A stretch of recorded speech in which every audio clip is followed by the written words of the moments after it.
Welcome back to Tate Radio Marin. I am your host, Sandy Hernandez, joined by my co-host, Kimberly Escobar. And we're so excited to be here in honor of Valentine's Day, which was on Wednesday. We'll be talking about the different kinds of love that are out there and also what we've learned, what love means to us and how social media or society has influenced what love means to us. And we're so excited to get into this conversation. But before we do have an icebreaker question. And in honor of you eating snacks, what is your favorite go-to snack? My favorite go-to snack is always a protein bar. Protein bar?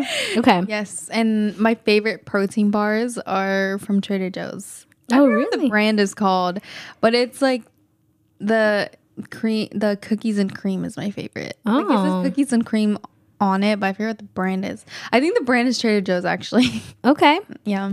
Okay, cool. And yours? My favorite go-to snack would probably be... I asked the question, but I don't even know the answer to this. I'd probably say maybe... I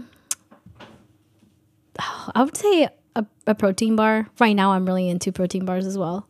That would be my answer to that.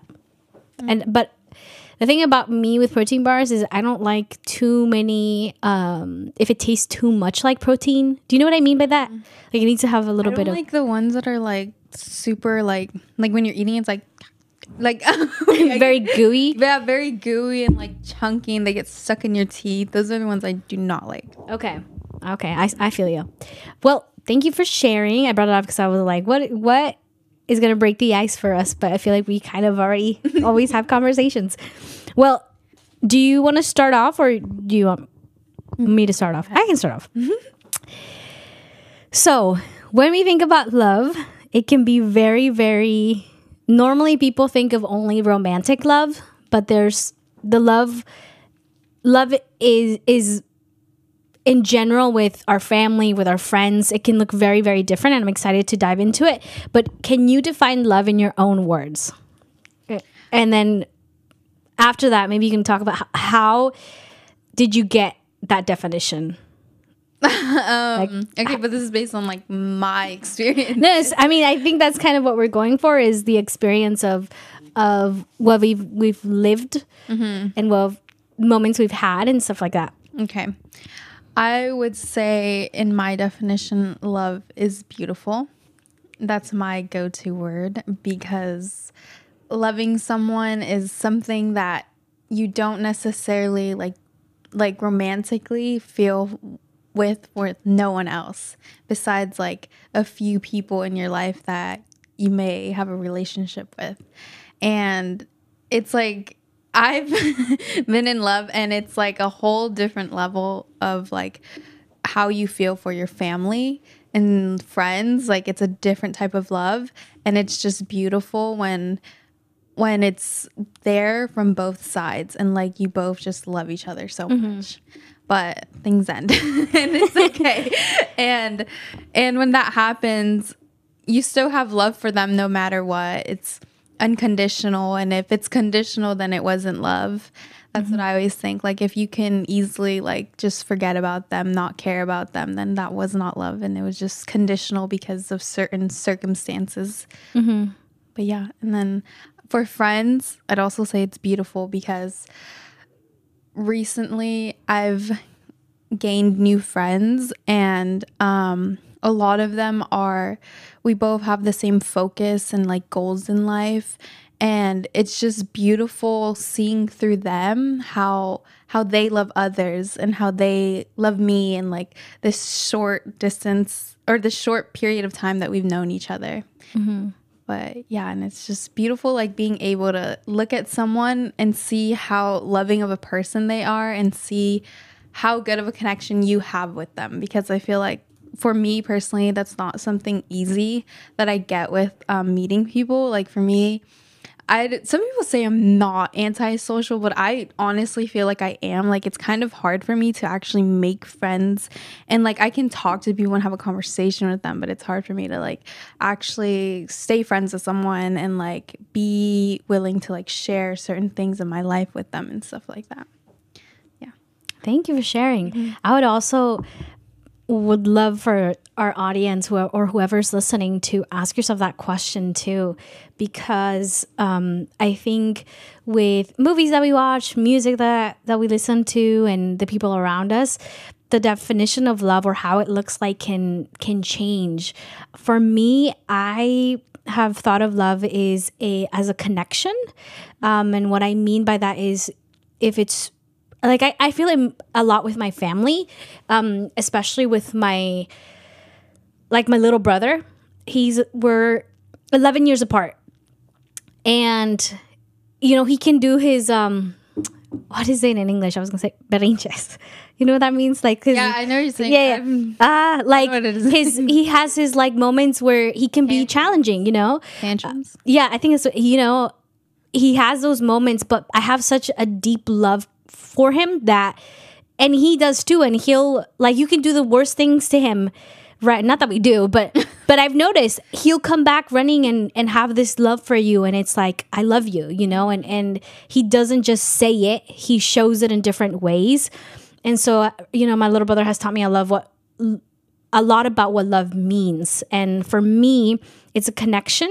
It's a connection in a way where I'm not referring to just a physical connection. I mean a very emotional connection where you feel trust, warmth, and it's not always easy, but because you feel those emotions, you can still build on a strong relationship. And that applies to, any type of love relationship you are in, whether it's with a partner or a family. That's what I noticed, which is why I think the phrase comes where family doesn't have to be blood.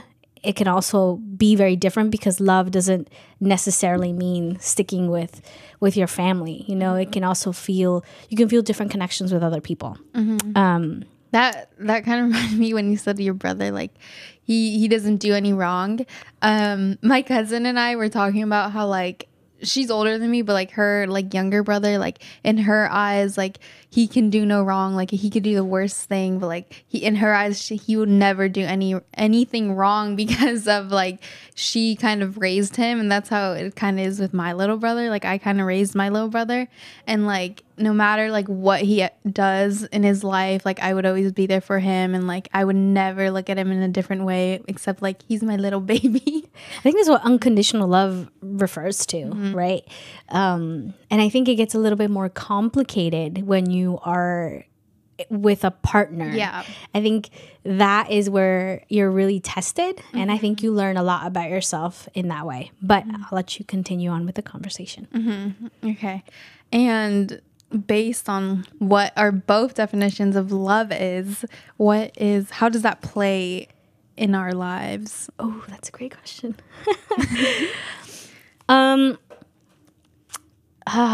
I think this also goes back with how you received of love at an early age. For me, I feel very blessed that I think part of it is that my grandma only had boys. So when I was born, I was the only girl in the house, aside from my mom and my grandma, right? And I received so much love, and I was loved by everyone. So I received always warmth. At the same time, though, for a period of my childhood, I was away from my parents, and which is why I feel like I have an issue of would it be an issue? I've noticed about myself that I can get really attached because for me, it's I didn't live without my parents for a while. So coming in, we build this relationship, and I'm scared of ever losing that, But in my life, I can be a very loving and kind person, but I don't trust people very easy. And I always lead with love, because it's kind of how I was raised. My mom is a very loving person, and my parents, I've never seen my parents argue or which I'm very grateful, or physically hurt each other. They taught me a very different perspective of love. I mean, they had disagreements, but they did it in a way where I realized that love can can look like that too. Because in the other hand, I had family members who were, whether it was with a partner or with their kids, they had a very horrible relationship. And so growing up for me, my parents worked really hard to teach us a very different type of love. And so for me, that's kind of how I lead in my life. And with my family, I think I always think of them and myself. But yeah. I was gonna mention how love always starts when at a young age and how you received it as a child. Yeah, I agree with you on that. And like the way your parents are or whoever was raising you was to you is how you tend to love one another. Like, the attachment styles. Do you know the 4 attachment styles? No, but you can share that with There's a secure attachment style, anxious, avoidant, and disorganized, and we all tend to have. What's the one of difference? them. A secure attachment is being warm and caring and trusting and forgiving because you were raised in like a warmth household, like your parents were always like there and like there wasn't necessarily like conflict around you. And then anxious is relationship with insecurities, fear of abandonment, lack of boundaries, mood fluctuations, high sensitivity. And that comes from just like when parents tend to come from a place where they're like lying to you in a way, I feel like when parents lied to you so much, you kind of just like don't know really who to trust. And like you go from like being super anxious when you're older but then a lot of people like tend to like feel that way and they're like, oh, I don't know why I'm like this, but it's kind of because how you were raised and how your family was. And then an avoidant attachment style is to be fear and closed, distance and withdrawn from others, and also difficulty expressing your emotions. And you tend to, like when someone is asking you about emotions, you tend to like draw back. And especially like with partners, you tend to just like be closed off and not necessarily express yourself willingly to them. And I feel like I have an avoidant attachment style just because like I didn't grow up in like too much of a loving home or anything. Like it was kind of a wreck. So, and then disorganized is incorporating characteristics of anxious and avoidant styles, fear of rejection, but difficulty with intimacy and low self-worth. And yeah, I just wanted to share those because there's many things how we are sometimes comes from how we were raised as well. Like a lot of people have like a lot of traumas and they don't realize where it's coming from when they're older, but then when you look back at your life, you didn't really deal with those things. You didn't necessarily, I guess, like with your parents, you didn't talk about it with them, or like you're not forgiving them, and that's kind of just holding you back. And being able to talk to your parents and stuff like that and having that love with them is always just a good thing to help you let go and stuff. Yeah, I love that we brought that up because often what happens is, again, we have this idea of what love is, but a huge thing that plays a huge role is also how we received love as a child. And then when you know that you can know how you love and how you like to be loved. I think that is something that we don't know sometimes, that you want someone or the other person to love you like this, but you might not even know why, and also maybe you have like a relationship with, let's say with your, I don't know, let's talk about, you start a relationship with someone else and your love language is very unique and different, and that can cause arguments. And one factor can be how you were loved, how you received love. So that's how you know how to love. But if you know that, it allows you to grow on it. If you like it, great. And if you don't like it, how can you improve it, right? And in any relationship, it's not a one-way. It shouldn't be a one-way street. It should be a two-way, meaning you got to work on your part as well. So that's why I say knowing knowing what love means to you can open the doors for you to be able to express your feelings to someone else, you know, to your parents, to your sister, to your brother, and how you want to be loved, or how you know what I mean? Yeah. Being able to have that communication with those around you. Yeah, The exactly. ones that you love. Yeah. Let them know how you want to be loved. And then I feel like you can always like tell when there's like not a conflict, but like there's like an issue between you and like a friend or anyone, and you can like just sense that. And like a good thing to just learn to have is having a good communication with them and asking them like, oh, what did I do wrong? Like, I want to fix this. Like, I have this love for you. I don't want to like lose you in any way, and stuff like that with friendships and everything. Yeah. And understanding also your personality. That's a huge one. For example, and I'll bring this up, is my brother. He's 20 years old, but he's kind of had the same love language throughout his whole life. And I would always think that he didn't care about me. Like, he didn't love me as a sister. And it would break my heart. And I always told him, like, whenever I ask you, how are you doing? You just say good. Or I get I get home excited. I'm like, hey, I did this. And what did you do? And he can be very like, nothing, just work. And I'm like, okay, what did you do at work? Because if he were to ask me how was work, I can say, oh, Javier did this and I did this, or Kim did this, or, you know, I can share. But he's very like reserved in that area. So I would complain to him all the time. Like, I would tell him, like, I remember he would make me cry because I didn't think he cared about me. But then I realized that his love language and his personality was completely different. He can be very, very quiet, very reserved, but he's a very service type of person. Like, my brother has waken up in the morning, made breakfast and stuff, and he's like, oh, I made you breakfast. It's a different love. And if you don't know that, you can feel loneliness. You can feel that no one cares about you. But you have to learn that everybody has a different love language, and you might not know it, which causes you to feel those emotions. Does that make sense? Yeah. But my next question is, how do cultural and societal norms influence our understanding and experience of love? It's kind of what we're talking about too.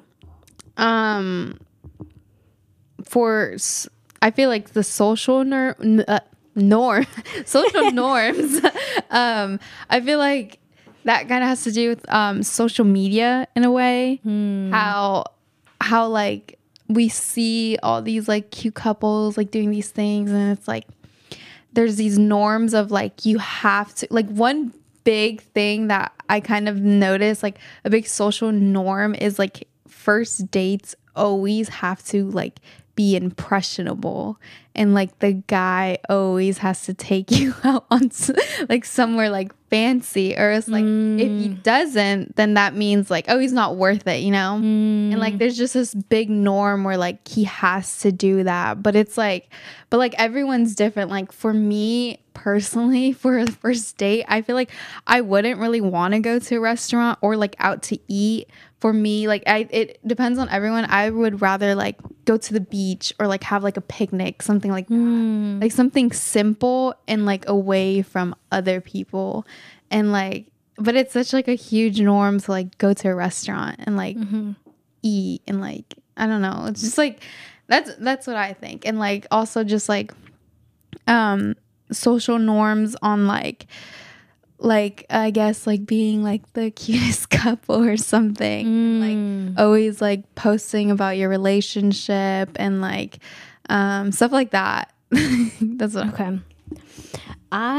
That's a very good question. I loved how you mentioned the like couple goals thing, because I've noticed that every couple is very different. Like you can see someone that's not a couple goal, but they have a way deeper relationship than those that are having couple goals.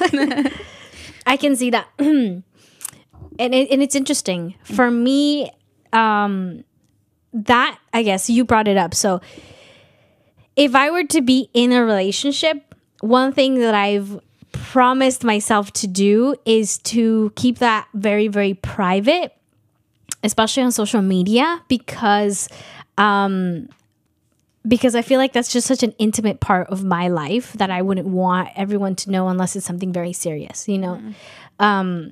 But yeah, I can see where you're coming from. I think the other thing that I would say is, Oh, I actually could think of something. okay, go ahead, because I'm like, cultural norms from like Hispanic background. Oh, okay. A cultural norm is like you have to be married by a certain age, or you have to like be like having a boyfriend by a certain age. I was like they think like, oh, you're never gonna get married. Like once you're like in your 30s and you're not with anyone, that means like you're never gonna be with anyone. You're never gonna find someone. I love how you mentioned that, because I am a big believer in that. If you're in your 20s or you're how to say, I had a friend who she's never had a boyfriend and never been in a relationship, like very hardworking, you know, young lady, and we've had conversation, and she'd always say like, I'm this age, you know, I'm in the college life type of environment, and I've never done this or never done that and never done this. And I would always tell her, it's okay. I'm so happy you haven't, because you shouldn't rush things. Yes, you can see a lot of people on social media being on relationships or you know, they may seem to be happy. That's great for them. Like, I'm glad they get to experience that. But don't rush it. You know what I mean? Just because someone comes in your life, like, it's okay. You know, wait until your moment is feels right to you. And so if one thing I can say to our youth out there, and you know, relationships are great, but if you haven't experienced any of that and you're like in your 20s, 22s, or it's totally fine. I think your person will come. And just because everyone else is in a relationship doesn't mean that you need to rush into one. That would be my advice. And then what's another social? I feel like it's gonna come up, and I'm gonna ask my Tay crew in the back to text us any ideas that they have, because I feel like I don't have anything in my head right now. Also, Emily, our old co-host, said on the topic of different loves, how do people resolve their love languages? What are the other types of love language? Ooh, that's a great question. And there are many different types. I feel like for love language, it always depends on the person. They can have one or multiple, but I think the majority of love language that like most people have is like the words of affirmation, where they tell you how they feel and express themselves willingly and give you affirmations. And that's their way of showing their love for you. And others, physical touch, where it's like expressing through touch basically. And then another's receiving gifts. A lot of people are like gift people. They love giving gifts away, and that's their way of showing love. They don't really know. I feel like I've been like that with certain people, like a gift giver, but then with other people I'm sometimes not. And then another one is quality time. Just like for me, that kind of relates to being like a homebody, and just like it doesn't matter like where you are with them, like as long as you're just spending time with them. And then another one is, you said your brother does acts of service. Yes, my brother's a big acts on service. So those are the different types of love languages, and it's really, really important, at least for me, has been very important to know my love language, because that way I can understand myself and also understand others. For example, my mom has a very different love language than my dad has. And I always have this theory, and I tell my mom, you have a favorite child, you know, or you don't do that to me or stuff like that. But I learned that my mom has a very unique love language, and it was also based on how she grew up, you know? So, yeah, which is really important, and especially if you're young and you're starting to explore being in a relationship, or even trying to build a better relationship with your family members. It's good for you to know this, so you guys can build a strong foundation in a relationship. I was gonna say that my love language, it doesn't really kind of have to do with these, but I feel like my love language is kind of romantically is being like not mean, but being like joking, okay. jokingly, and like just joking about everything, and like okay, like you know what I'm saying, like being Yeah. mean, but like joking about it, because like when I'm like comfortable with someone, also with like my friends, like I'm like this with them, and they're like that with me. Like we joke, but it's kind of mean. But like we both like are at that comfort level with one another that like we can joke like that, and we both just have that love language, and that's like we kind of just show our love through that to one another. Like we can say like something that's mean, but like we start laughing about it, and we're like, oh my gosh, that's so funny. But we're like, you're so right. Yeah, like I said, once you know it, you can like, if you were to have that with someone else that didn't know you, you can offend them very, very bad. Exactly. Which is why, again, re-emphasizing, take some time to learn how you love, and then see the people around you and how they love, and appreciate it, because a lot of often happens in relationships is like you think the other person doesn't care or they don't love you, but their language is very unique, and that's what makes them in a way. And so, but it doesn't mean that you stick with one. If the other person is requesting something, you can also work on it, and you can compromise. I think it's a huge thing, is compromise. And again, I'll take my relationship with my brother as an example. Is I know he's like that, but he has tried many times to have a conversation. And he says, I know how that makes you feel, and I want to share with you. He'll share. And same things, like I don't like certain things, and we've built that. And same with my with my friends and my mom and my dad and stuff like that. Yeah, I feel like maybe with certain people you have different love languages. Oh yeah. Like depends like who the person is. Like you show your love differently to them, just because like maybe like for me, like maybe I know someone who like doesn't necessarily joke like me, but it doesn't mean like, oh, I don't love them, but I show them a different love that I show them and give them. Because like probably with like my mean love language, I would do that a lot with my brothers. I feel like I picked it up from my brothers, because like they'd always be like super mean to me. Oh, like in a loving I feel like that's a brother and sis. Maybe because my brother does that all the time. He can be very rude. I know. My older brother can be so mean. And I've asked him that. I'm like, why are you so mean? He's like, it. And then I feel like he explained it in a way where it's like, it's just, I just feel so comfortable. I can tease you all the time, and it's part of me showing that I love you. He's done both of them have done random things, and but I guess it depends. Like my older brother, he is completely different. He's a more detallista, which is like acts of service. Is that what it is? Is that no? That's like what? Detallista. That's how you say it in Spanish. Anyone helps me, that'd be great. But I think he's very just like very thoughtful, and very like he'll bring. I think it's acts of service, I would say. But anyway, moving on to, how do you differentiate between love, situation, and attachment? Oh, that's a big one. I feel like a lot of people like.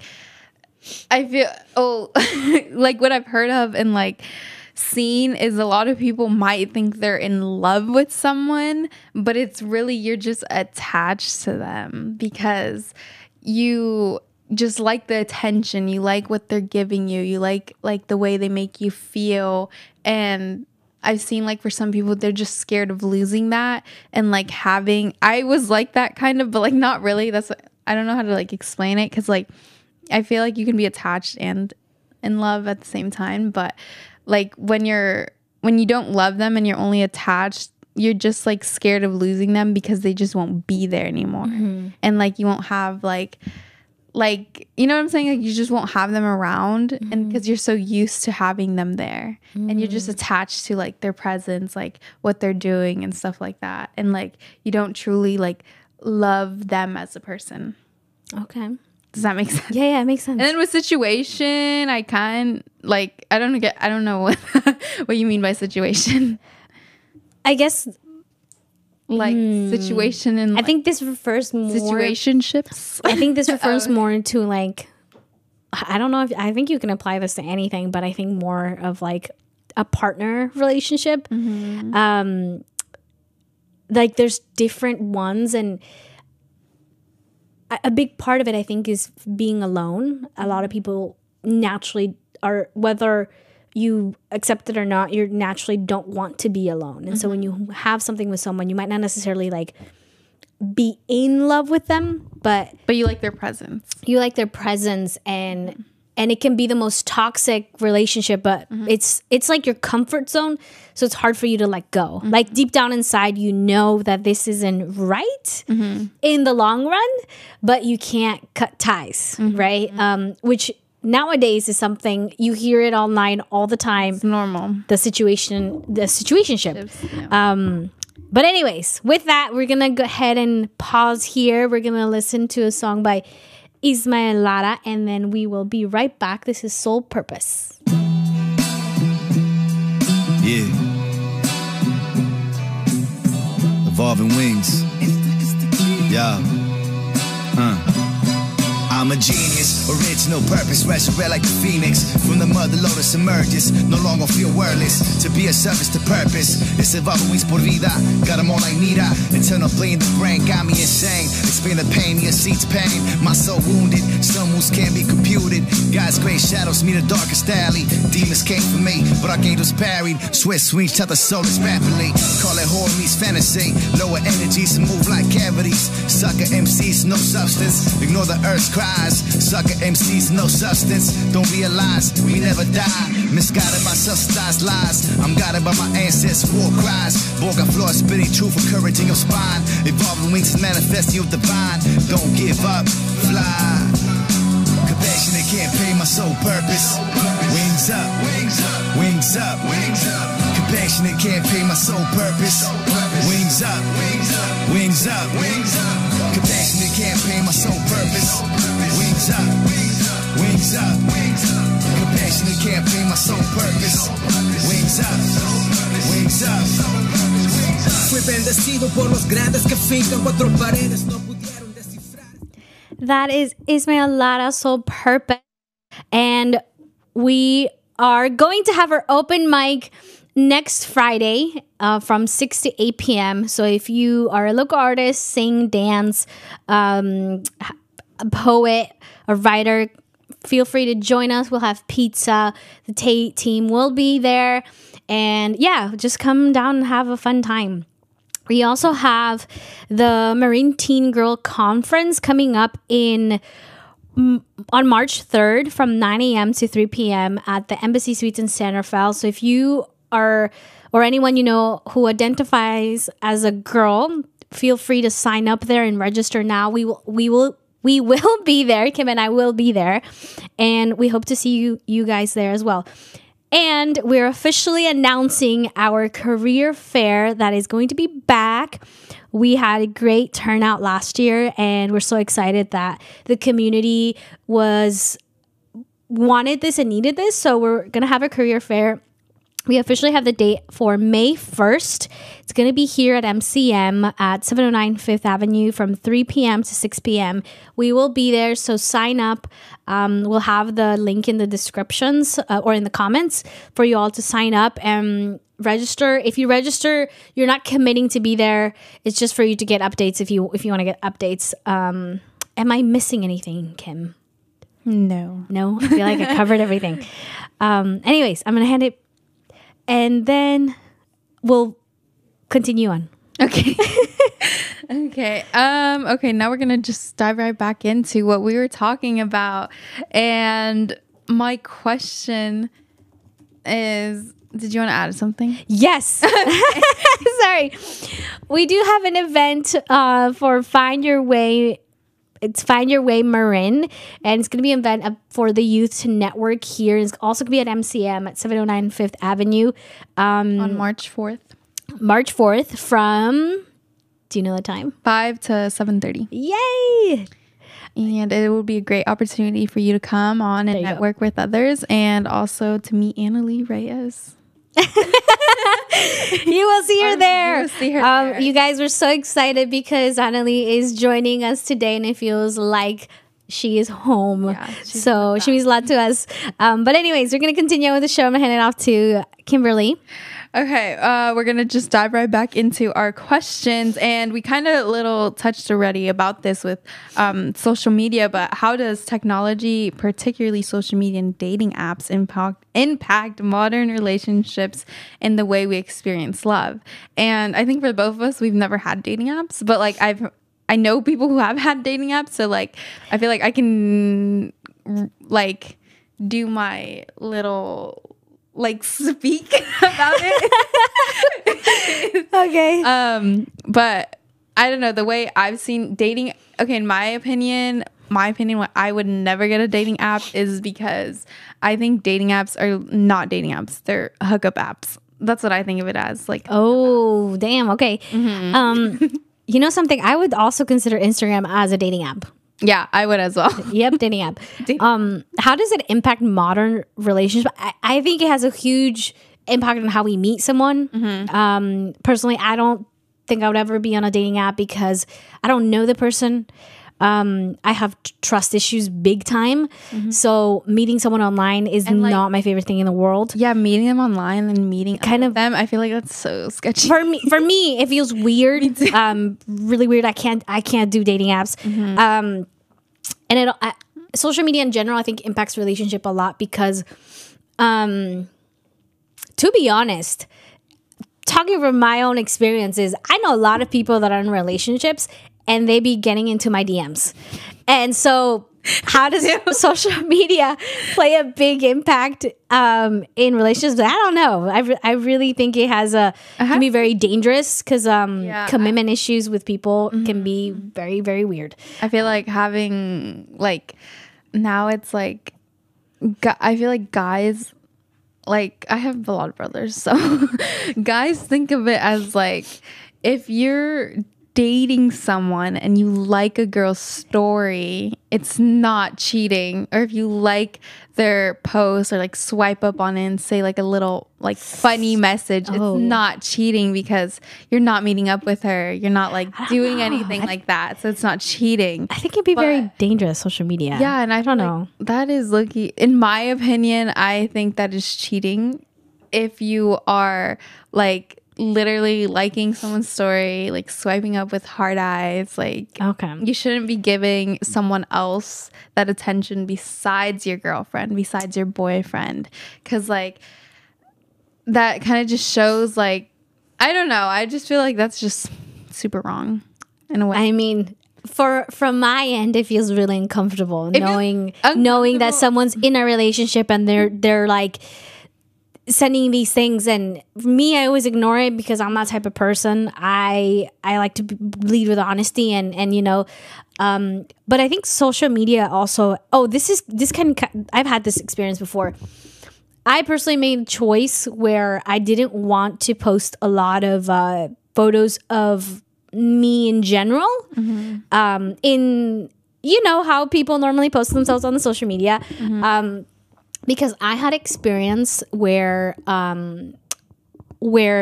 because people feel more confident that you're not looking at someone in the face, they can be very, very demanding in a way. And what they're asking you on social media can be very disturbing. Or you can receive disturbing things on social media.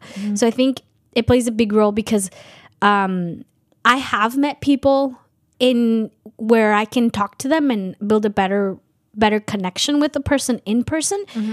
But when I meet people on social media, it's not all the time. I'm not saying it is all the time, but it does play a huge role where people can be more confident and be more demanding in that way. And again, coming from experience, the reason why I stopped doing that because I started getting really weird stuff and that kind of freaked me out. I also rather like I typically usually meet someone and then I get their Instagram and then like I kind of just start talking to them and I see them again. I'm like, oh, they're a really cool person. Like it just kind of like always stays as that. And it's like, I like it like that. I don't like people just randomly, like I don't really know them following me and like texting me. And that's like, I feel like, that's what social media does. People have that confidence of randomly just telling, at least for me. And that, to be honest, that's something that worries me for younger generation, because like you can't really tell sometimes how old people are on social media. It can be very dangerous. But touching on that, outside of relationships, I haven't really had my experience with relationships, so I can't really focus on that as much. But I do say that I notice that social media can play a big role in our relationship with our families. Often I see people going to dinner and they're on their phones like this all the time. And I think that that's really hard because you're not building a connection with someone. You're kind of, both people are on their phones. And sometimes as well, you'll see little kids on their iPads and they're not building a relationship with their parents. Or sometimes the parent, they're doing a lot of things to record their child and post it online rather than doing it because they actually are present. You know, there's a difference when you take your kids to the park and you're filming them, or you're in the park and you're actually playing with them without the phone. I think your phones and taking videos and photos is not wrong. You know, it's good. You keep memories and stuff, but I think you always need to have a balance so that you don't prioritize that. Because again, you can kind of give the intention of like, you care more about that than myself, you know? Especially with giving children now like iPads and phones at such a young age. Yeah. It can be, at least for me, it's just a sad thing that I've noticed now, because it can be, the relationship bond is not there, right? The love it can be really complicated. And again, as we mentioned earlier, the way you receive love and witness love at a very young age, you know, it can determine how you as a person love. Not saying that you're going to stay like that forever, but it can take you through a unique route. But anyway, continue. What in your opinion, based on all this, what is the ingredients for a successful relationship? Oh man, either friendship, or I feel like for friendship and relationships, I feel like a lot of things fall into the same category for both. Like for me, I'd say trust and communication goes into both a romantic relationship and a friendship relationship. Because when I'm able to trust a friend or trust a partner with whatever I'm telling them, and like whatever's happening, they are that person that I'm willing to go to, and because I trust them and I love them, so I rather go and tell them. And like having that both ways always makes your relationships last longer. Oh my gosh, last longer, because you just have that communication and that trust and that bond, knowing that you're comfortable with them, you feel safe with them, and you know that like they are gonna love you no matter what, because you're telling them all these things, and like basically like being vulnerable with them. Let me know when you're done. I'd say can go ahead. I'd say trust and communication, and being able to compromise for one another. Oh, I love that you mentioned that. Yeah, compromising is such a big thing, because you're never going to be the perfect match. There's always going to be something that one or the other does not like, or one or the other like prefers to do it a different way, and you have to be willing to compromise that for them. I agree on that. I would say communication, trust, understanding, and compromise. Those are fundamental things. And for me, a key ingredient for this is my personal and deepest thing is having God. For me, has been a crucial, important thing, because I just know that the quality, at least from my own point, like I always ask myself, how does God love, you know, and how can I lead with that, you know? So for me, that has been a huge thing, and it keeps me grounded. But compromise is definitely a huge thing, because we always want to be right or wrong, but no one is right or wrong. I think we just have to see, you have to see the other person's perspective, even if you don't agree with it. you just got to understand and have a compromise in those things. I wanted to ask you. Wait, can I add on that? Yeah, go ahead. I was going to say, like, for me, now I've changed my perspective on a lot of things. And as you said, like, having God's love, when you know God's love, you know how to love. And for me, for my future partner, for my future husband, I want them to know God's love, because if they don't know God's love, then they won't know how to love me. And it says that in the Bible, like, if he doesn't have God's love, then he will never know how to love you. So Again, like I said, I feel the same way. But it could also translate to having self-love, like in the people, whether you start a relationship or yourself, or with anyone, it's them having self-love is crucial, because if they love themselves, they can love you even more, in a way that it doesn't hurt them, but it flourishes both of you. So I would say that can translate as well as to having self-love and having, self-respect, like, and standards, and like knowing what you like in a person and what you don't like in a person. It can save you a lot of trouble. Can you share an experience that taught you something valuable about love? Would you like to go first? Me? Yeah. Aye. I gotta think about that one. It's a pretty good question. I know it's pretty big. An experience. Oh, an experience. That's a great question. Oh, I actually could think of something. Okay. Are we referring to, like, I'm not going to be referring to people that I necessarily love romantically or friendshiply. I'm going to be referring to those who hurt you. okay. And I have been through personal things where at a point I like had hate for certain people, and it just kind of dreaded me because I felt that hate for them. And I realized that I shouldn't hate them, but have love for them, because I don't know what they're going through. I don't know what they went through, and whatever they did to me, it might have been off of different actions that they didn't realize were happening within them. And they could have been battling through their own things, and they acted out on me. And just being able to have that love for everyone, no matter what, because you just never know what someone else is going through. Like, everyone goes through their own things, and a lot of people don't talk about it. And just being self-aware and understanding of others. And now it's like, anyone who's hurt me, who's going to hurt me, I will forever just have love for them, but keep my distance from them, and know that I have forgiven them for anything. I like that. Thank you for sharing. I would also agree with you. Another thing that has showed me so much about love is really the love language thing for me is something that I've learned to really appreciate and understand, because again, I always felt like sometimes maybe someone loved the other person more, or I felt like they would tell me that I'm not doing enough.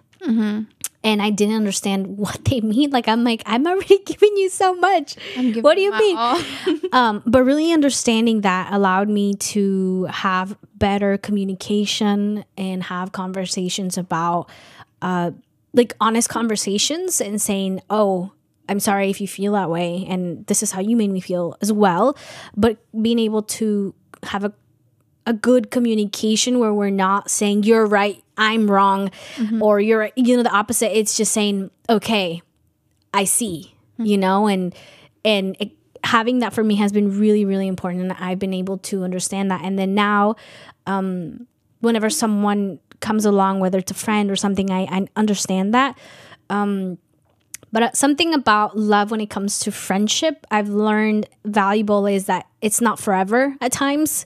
You can love someone so deep, but you can always lead to different routes in life. And it's okay. And it's totally fine, having respect and saying, I won't hate you because you left, but it's more of like, you came into my life for a reason. I appreciate that, and I'm happy for you, whatever you're doing. And I'm doing that for me, not for them, just for me to be at peace. Yeah. But anyways, your turn.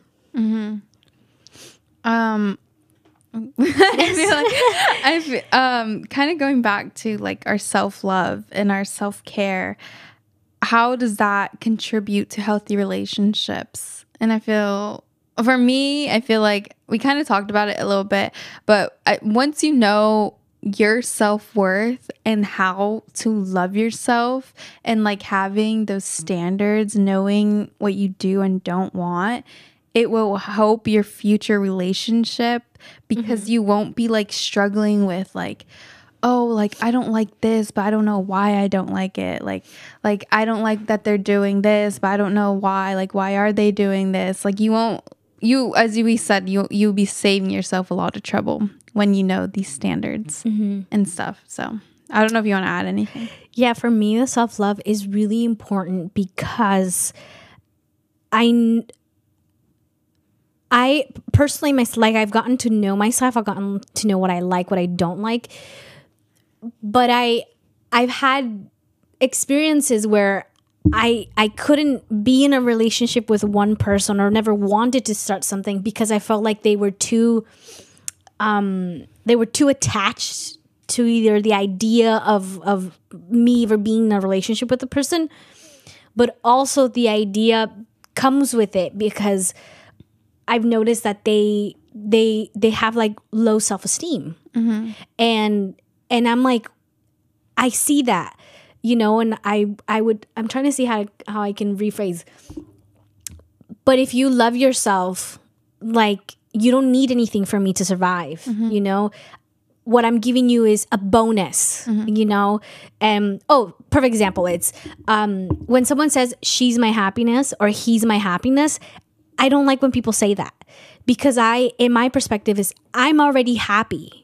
But if someone comes in my life, they're adding to my happiness. So if they were to leave, it doesn't mean I'm unhappy, it just means that you're adding to my happiness. And I want to be that person where if I'm a part of your life, I want to add to your happiness. I don't want to be your happiness, And so for me, that's what self-love represents.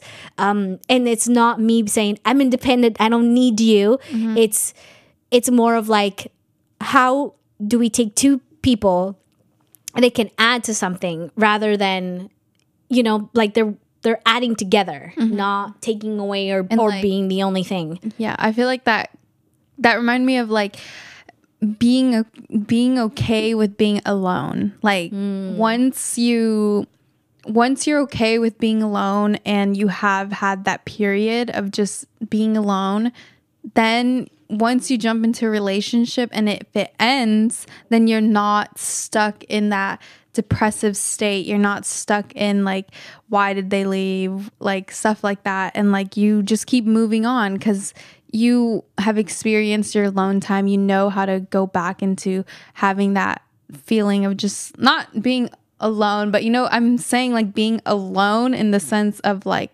independent, I think. Yeah, independent, not being with someone intimately, and like still having your friends and stuff like that. And I feel like, I also like with relationships, like being able to still include your friends with things. I feel like sometimes people, like I've seen like a lot of friends, like when they get in relationships, they stop like hanging out with you and stuff like that.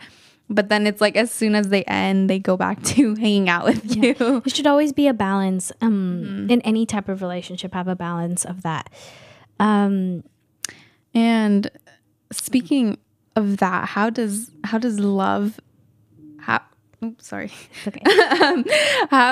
How can you support someone you love during a challenging time or periods of personal growth? I love that. You know something? And someone very close to us taught me this, or brought up the idea of this question. And it's actually Chris. Because of something that happened, and he asked the question, rather than going with the idea of, something challenging is going on and saying, I have this, I have this, I have this, I have this. He asked the question, of going to the person and saying, what do you need from me? And they might not know, which is totally fine, but asking them what they need can give you a better way to support them rather than you assuming what they need, which is often what we do. I assume they need this or that. But which it can be a really like uncomfortable question sometimes, because you know how the other person's going to react, but going and saying, what do you need me to be? And I can be that. And asking the question of like, let's say they're going through a hard time and they come to you and it's saying, do you want me to give you my opinion? Do you want me to just listen? Or do you want me to do both? And asking that up front, because then the other person can say, I just want you to listen. So they can talk about everything to you, you know, and you might have like ideas and opinions and be like, no, you shouldn't have done that. But all they needed is someone to listen to. And that can really be a way for you to support someone you love in challenging times. Or sometimes they needed an opinion and you can give that to them. But often we just go with the intention of like, this is what I can do rather than what the person actually needs. Yeah. I feel like it's such a good way. We always tend to assume like, oh, they need this, they need that. And like what I try to do is I'm not too much of a big comforter. I try to, but I kind of sometimes just don't know how to. And like when someone's crying, I'm like, I like freeze and I'm like, I don't know what to do. And like the one thing I just do is I just hug them. Just hug them, because yeah, sometimes hugs is just what's all they need. A hug, yeah, and like letting them know through your hug that you're there for them and telling them that you're there for them and like it's okay and like they will be okay. That's my go-to. Just being like, I'm here for you no matter what, because I'm not too much of a big comforter. Yeah, you want to go? I think it was your turn. Okay, we only have 3 minutes left, so I just want to say, what is some advice that you would give to someone who's struggling to find or maintain love in their life? I would definitely take time to learn about how I like to be loved, how I give love, because again, it gives you a better perspective on when you meet someone or even within your family, how you can build a relationship and a strong relationship with those. If you don't, again, it can be really hard and you can be faced with a lot of challenges. So once you get to know those, I'm not saying it's going to be perfectly straight line, but it can just help you react to situations that you will end up in, you know. Yeah. What about you? I would say, as we mentioned, being able to love yourself first, because once you have that sense of, you know that your self-worth, and moving on to being able to love your friends, your family, and growing that relationship with them and not necessarily pushing things off, and knowing that you love them, so you want to hang out with them. And that will help you maintain that balance and that wave of love throughout your life, because you will consistently have that love and like that momentum with your friends and family and with yourself, and just like keeping that going. Because then once you run into a relationship, you will know how to love them and how to receive that love, because then within your friendships and your family, you will be receiving the love back. I agree. And then also knowing that love is not what we see on social media and our films. Love is, it has challenges, it has its beautiful moments, but just remember that, so that when you are going through a hard time and saying, this isn't what I see, this isn't what's supposed to happen, really, you'll face a lot of challenges. And again, anything we shared here is kind of from our experience, and we would love to hear from you guys, whether on the comments or even DMing us like your experiences. If you've ever been in love. Yeah, we know experiences like that, because I think it can be very, very different for everybody. And again, we're talking from our own experience. But yeah, we are at the end of the show, and we will see you guys next week. So stay tuned and follow us on our social media accounts at Tay Reading Marin, and we will see you guys next time. Bye-bye. Bye.